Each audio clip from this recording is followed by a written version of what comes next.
सभी पत्रकार बंधुओं को मेरा नमस्कार। और आज आपको इसलिए खास तौर पर बुलाया गया है कि कल से एक तथाकथित वीडियो डाला जा रहा है विभिन्न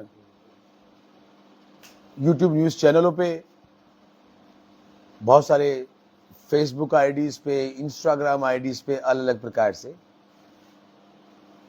और उसमें कुछ देश विरोधी नारों का जिक्र करके भ्रमित किया जा रहा है कि हमारी नामांकन रैली के अंदर देश विरोधी नारे लगे।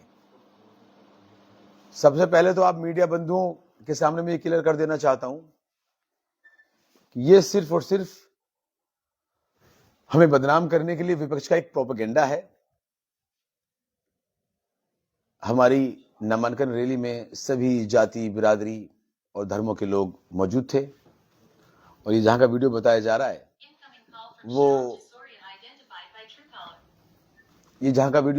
रहा है वो रिटर्निंग ऑफिसर जो ऑफिस है, कार्यालय है, उसके सामने का है। वहां भारी पुलिस प्रशासन, सारे अधिकारी भी मौजूद होते हैं। अब इस बातों से साफ पता चलता है कि बीजेपी पार्टी के पास या उनके कार्यकर्ताओं के पास नगर के अंदर वोट मांगने के लिए मुद्दे नहीं बचे हैं। वो अपनी उसी छल कपट, झूठ और भेदभाव और जो जातिवाद और जो उनका एजेंडा रहा है, उसी नीति पे नगर में उतर रहे हैं। अब से पहले भी अनेकों घटनाएं वो खुद जानबूझकर से करवाते हैं। तो उनके खिलाफ मैंने पुलिस में शिकायत भी दी है। जिन लोगों ने इस तरह का भ्रामक खबर फैला के हमारी राष्ट्र हित की और हमारी जो भावनाएं होती हैं उनको आहत करने की कोशिश की है, क्षेत्र के अंदर अमन और जो भाईचारा हमने 5 साल में कायम किया है उसको तोड़ने की कोशिश की है, ऐसे लोगों पे सख्त से सख्त कार्रवाई होनी चाहिए। देखिए, चुनाव तो आते जाते रहेंगे। मैं अपने बीजेपी के साथियों से हाथ जोड़ के निवेदन करता हूं कि साहब, नगर को नगर रहने दें। जो ये भाईचारा, ये जो सौहार्द हमने कायम किया है, इसको ना बिगाड़ें। अपने छोटे से वोट के लालच के अंदर आप जो जहर के बीज बो रहे हैं, इनका असर हमारी नस्लों पे पड़ता है। आप सबसे गुजारिश है कि सच को सत्य दिखाएं और राजनीति का स्तर इतना ना गिराएं। आप सब यहां पधारे, आपका बहुत बहुत धन्यवाद। कोई सवाल हो तो पूछिए। सर, जैसे चुनाव आयोग का सख्त आदेश है कि इस तरह से जाति सूचक शब्द यूज करने वालों पर सख्त कार्रवाई की जाएगी। आपकी रैली में जैसा देखा गया है कि हमने उस वीडियो को बार बार देखा है, लेकिन इस तरह की कोई शब्दावली का प्रयोग नहीं किया गया है। क्या इन पर सख्त कार्रवाई होगी या अवसर नहीं होगी? इस तरह से तो चुनाव में भ्रामक जाति सूचक शब्द, देखिए, चाहे हम हो, चाहे कोई और हो, चाहे कोई भी पार्टी हो, अगर इस तरह का भ्रामक वीडियो या एडिटेड वीडियो या इस तरह का जो गलत खबरें फैला के चुनाव का माहौल बिगाड़ने की कोशिश करते हैं, उनके खिलाफ कार्रवाई होनी चाहिए।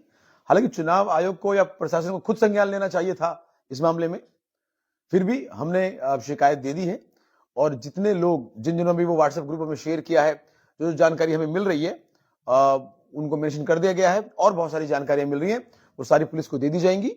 और हम उम्मीद करते हैं कि चुनाव आयोग से और पुलिस प्रशासन से कि ऐसे लोगों के खिलाफ सख्त से सख्त कार्रवाई हो और इनका जो साजिश है, जो जालसाजी है, वो सामने आए। आपने किसको शिकायत दी है? पुलिस कंप्लेंट कहाँ की है आपने, और क्या पुलिस कंप्लेंट में क्या लिखा है? किन लोगों का नामजद किया है, या बिना किसी नाम के आपने FIR दी है? चुनाव आयोग से आपने शिकायत की है? आपने लीगल क्या एक्शन किए इस मामले में? मैंने कल शाम को ही, जो है, जैसे मुझे दोपहर में जानकारी मिली कि इस तरह से वीडियो वायरल हो रहे हैं, कल शाम को ही मैंने शिकायत सीकरी पुलिस थाने में दी है, जिसमें जितने लोगों ने वो फैलाई वो खबर, किसी ने व्हाट्सएप ग्रुप में शेयर करी है, किसी ने फेसबुक पे डाली है, किसी ने इंस्टाग्राम पे डाली, किसी ने यूट्यूब चैनल पे डाली है। जितनी मुझे जानकारी मिली उसमें कुछ लोग नामजद भी हैं, कुछ के फोन नंबर्स जिन्होंने डाली उनके वो भी हैं, कुछ चैनल हैंडल्स जो उनके आधिकारिक अकाउंट होते हैं वो भी शामिल हैं, और बहुत सारे अन्य जो जांच में धीरे धीरे आते जाएंगे। क्योंकि एक बार आप सोशल मीडिया ऐसे प्लेटफॉर्म है, एक बार आप डाल देते हो तो बहुत दूर तक वो खबर पहुंचती है। मैं एक विधानसभा का सदस्य अभी तक हूं, और अगर हमारे बारे में, हमारी पार्टी के बारे में इस तरह की भ्रामक कोई खबर फैलाई जाती है तो उसकी बदनामी और लोग जो है ये उनकी राष्ट्र की भावना होती है वो हाथ होती है। तो निश्चित तौर पर ये बहुत बड़ा अपराध है, और इसके खिलाफ सख्त कार्रवाई होनी चाहिए। क्या वजह मानते हैं और क्या इसके चुनाव पर असर पड़ेंगे? मैं ही मानता हूं कि जनता बहुत जागरूक है, फिर भी वो समझती है, उस जनता ने हमें 5 साल सेवा करते देखा है। मेरी रैली के अंदर जय श्री राम के नारे लोग लगा रहे थे प्यार से, बंसी वाला पार करेगा के नारे लगा रहे थे, वो किसी को नजर नहीं आए। पर इन विपक्ष के लोगों को सिर्फ और सिर्फ पाकिस्तान, कब्रिस्तान और चुनाव के टाइम पे ये चीजें क्यों याद आती है? इतना प्रेम इनसे क्यों है भाई? आप विकास की बात करिए, आप नगर के मुद्दों की बात करिए। और मैं ही मानता हूं जो सीनियर बीजेपी के लीडर्स जो वो हैं, जो कार्यकर्ता हैं, वो ऐसी हरकतें नहीं करते। मैं अभी उनका सम्मान करता हूं। मैंने किसी सीनियर बीजेपी के कार्यकर्ताओं को फैलाते हुए नहीं देखा। पर ये बहुत सारे जो आजकल नई अंधभक्ति चालू हुई है, जिनके अंदर कोई संस्कार नहीं है, उन लोगों ने इस पार्टी को नुकसान किया है और जो मूल धारा इस पार्टी की वो भी खत्म कर दी। और आज क्षेत्र के अंदर भाईचारा और सौहार्द बिगाड़ने का जो काम कर रहे हैं, जो हमारे राष्ट्र हित, जो हमारी भावनाएं होती हैं, उसको आहत करने का जो काम कर रहे हैं छोटे लाभ के लिए, ये बहुत दुर्भाग्यपूर्ण है। मैं तो बीजेपी कैंडिडेट या उनके शीर्ष नेताओं से निवेदन करता हूं, उनको खंडन करना चाहिए और ऐसे कार्यकर्ताओं को जो है पार्टी से बाहर निकाल के फेंकना चाहिए। क्या वहां आपकी जानकारी में आया, क्या पाकिस्तान जिंदाबाद के नारे वहां लगे या नहीं लगे? इस मामले में एक लाइन में आप बताइए कि क्या पाकिस्तान जिंदाबाद के नारे लगे या नहीं? पाकिस्तान का नारों का ना हिंदुस्तान में कोई जगह है ना नगर में कोई जगह है। ये सवाल ही पैदा नहीं होता। मुझे तो उसका नाम उसको खंडन करने में भी जो है कि अपना मैं जबान का वेस्ट समझता हूं। आप कह रहे हैं जो चीज एग्जिस्ट ही नहीं करती, जिसे कोई जिसका कोई लेना देना ही नहीं है, जिसे किसी कोई जानकारी या किसी का कोई लगाव ही नहीं है, तो वो चीजें ये लोग लेके आ रहे हैं।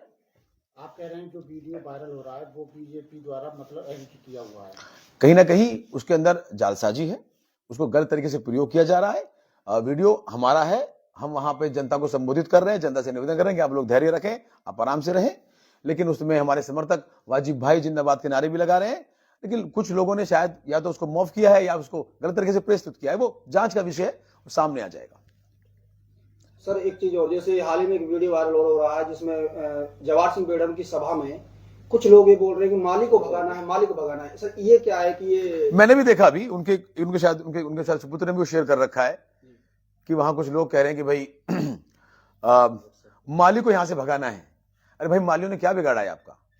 क्या वो आपके वोटर नहीं है? क्या वो देश के नागरिक नहीं है? और उन्हें किस देश भेजेंगे भाई आप? मुसलमान को तो पाकिस्तान का वीजा देते हैं बीजेपी वाले, ये माली कहां जाएंगे छोड़ के? तो भाई देखिए, इस तरह के भ्रमिक जातियों के अंदर जो है लोगों को बांटने का काम मत करो। चुनाव आते जाते रहेंगे। अभी एक और मामला आपके विधानसभा में हुआ है जहां एक दलित समाज को घर में बंद करके पीटा गया है एक विशेष समुदाय के द्वारा, तो उस पर आप क्या कहेंगे? मुझे जानकारी उसकी प्राप्त हुई है और मैंने अभी कुछ देर पहले भी पुलिस प्रशासन से बात की है कि कहीं इस तरह की कोई घटनाएं होती हैं तो उन पर सख्त कार्रवाई होनी चाहिए। दलित समुदाय या कोई भी समुदाय हो, जो कमजोर वर्ग या किसी प्रकार का हो, वो सब एक है, सब हमारे भाई हैं। हम सब की जिम्मेदारी बनती है कि ऐसे जनप्रतिनिधि उनकी आवाज बने और कहीं ऐसी कोई घटनाएं होती हैं तो उन पर सख्त से सख्त कार्रवाई हो।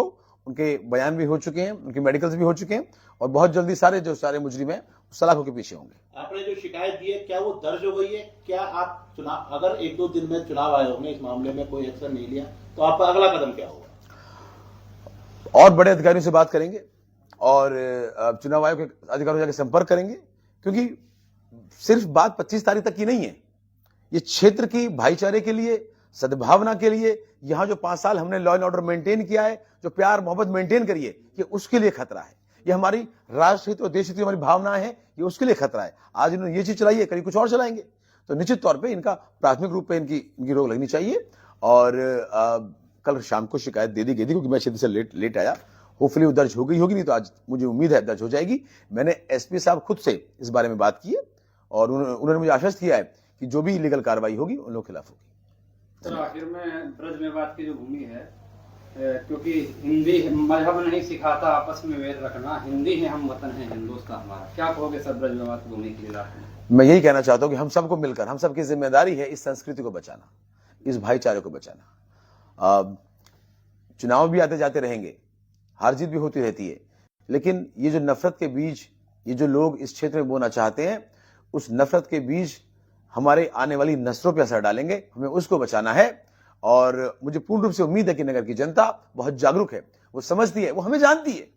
वो हमारा आचरण जानती है कि इस तरह की घटनाओं में से हमारा कोई रिश्ता ही नहीं है। बीजेपी वाले अक्सर जो है चुनाव के वक्त ऐसे मुद्दे करवाते हैं और अनेक घटनाएं आपने देखी हैं। बीजेपी कार्यकर्ता ऐसे हरकतें करवाते पकड़े गए, चाहे वो अयोध्या के अंदर एक बार कहीं गुरुद्वारे में सिगरेट फेंक दी गई हो, चाहे कहीं मंदिर में कोई मांस फेंक दिया गया हो, क्योंकि उन लोगों का चुनाव के वक्त जो है लोगों का पोलराइजेशन करना और जनता को रियल मुद्दों से भटकाना, यह मिशन होता है। हम चाहते हैं कि जनता रियल मुद्दों पे वोट करे, विकास पे वोट करे। अगर हमसे संतुष्ट नहीं है तो वोट मत करे, अगर हमने काम नहीं किया तो वोट मत करे। अगर उन्हें ये अस्पताल, कॉलेज, ये जो तहसील या ये थाने या जो प्रशासन का सिस्टम जो बना है, अगर उन्हें अच्छा नहीं लगता तो वोट मत करें। अगर उनको लगता है कि ये चीजें उनके बच्चों के काम आने वाली नहीं है तो वोट मत करें। लेकिन ये भाईचारा जरूर कायम रखें। धन्यवाद।